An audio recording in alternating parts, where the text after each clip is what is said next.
Hey, what's going on, guys? Today I have something really cool that I haven't seen anywhere else on YouTube. There's a couple of videos on it that are a little old, but I don't think it has as much attention as it needs. Now, I was reading up about God's number. Now, this is the number that they gave to the Rubik's Cube, which is basically the lowest number of moves that it would take to put a Rubik's Cube back into its solved state from any given scramble, which is 20. It takes just 20 moves from any given scramble, well, at most 20 moves, as the most efficient method, to return any cube back into its solved state. Now, I found this to be very interesting, but of course, it does take more moves than that to return a cube back into its solved state because we use algorithms, and those algorithms have a set number of moves.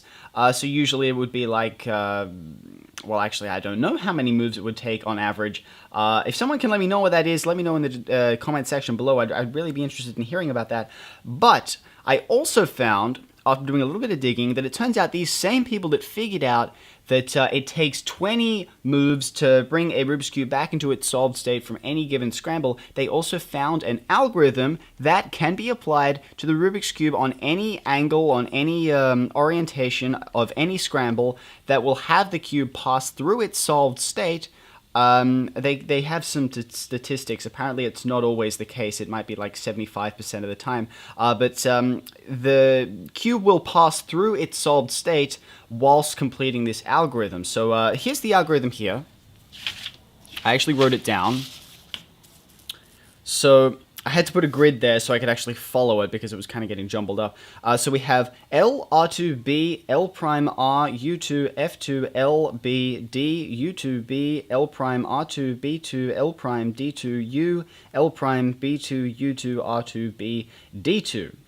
Long algorithm, 25 steps long, but this algorithm, if applied to any scrambled cube on any axis or any orientation, it will turn the cube back into its solved state. So let's give it a try. So I got a cube here. I'm just going to give it a scramble because I don't have a scrambler here right now. And I think that should be good enough. Alright, so let's just give this a try and see where it ends up. Okay, so let's try the algorithm. So let's do L, R2, B, L prime, R, U2, F2, L, B, D, U2, B, L prime, R2, B2, L prime, D2, U, L prime, B2, U2, R2, B, D2. And there you have it, back into its solved state, which I think is rather interesting. I've been messing around with this all night, and I was pretty surprised to see that it actually works. That's actually a very rare case where you get right to the end of the algorithm. Usually, it will pass through its solved state at any given point on this algorithm, so you could probably get like 9 or 10 steps in. Usually, it's around 14, 15 that the puzzle will be solved. Just to prove that this works, I'm going to do it again. So let's just do another scramble here. You can try this at home. You can try this at home right now. If you have a Rubik's Cube, then you can give this a try yourself. If it's already scrambled, then you can follow along with me and give this a try. So let's just do a load of scrambling here. Okay, so that looks pretty good. So let's give this another try. So L, R2, B, L prime, R, U2, F2, L, B, D, U2, B, L prime, R2. And it's already passed through its solved state. So you can see I've got B2, L prime, D2, U, and the rest of the algorithm still to go. So that is the nature of the algorithm. It's not like any other algorithm where it will cycle the pieces.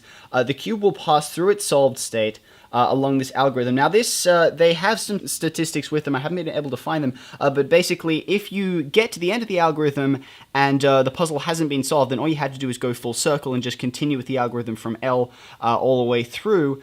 And usually by the second time, sometimes it happens, you'll have to go through it a third time. But basically, if you just continue following this sequence, the cube will pass through its solved state whilst performing this algorithm. Okay, so the reason that it does this, I'm not entirely certain, but basically this algorithm has been built on statistics. Statistically, what is most likely to bring two pieces together? And this is just based on all of the other algorithms that are out there floating around today, all of the OLL, all of the PLL, all of the F2L algorithms. They all come together, and statistically, with this sequence of notations, you are more likely to get a, to bring just a couple of pieces together, so it will bring 2 or 4 pieces together. And the reason that it solves the puzzle is because at some point in this process, these clusters of pieces will line up into their solved state, which I think is rather interesting. Now, I don't understand the entirety of it. If you understand this more than I do, then please provide a detailed explanation below, because I am not, set up for explaining this kind of stuff. I don't have my head kind of wrapped around it. But anyways, hope you guys found this video informative. Give this a try for yourselves. Thank you guys for watching, and I'll see you all next time.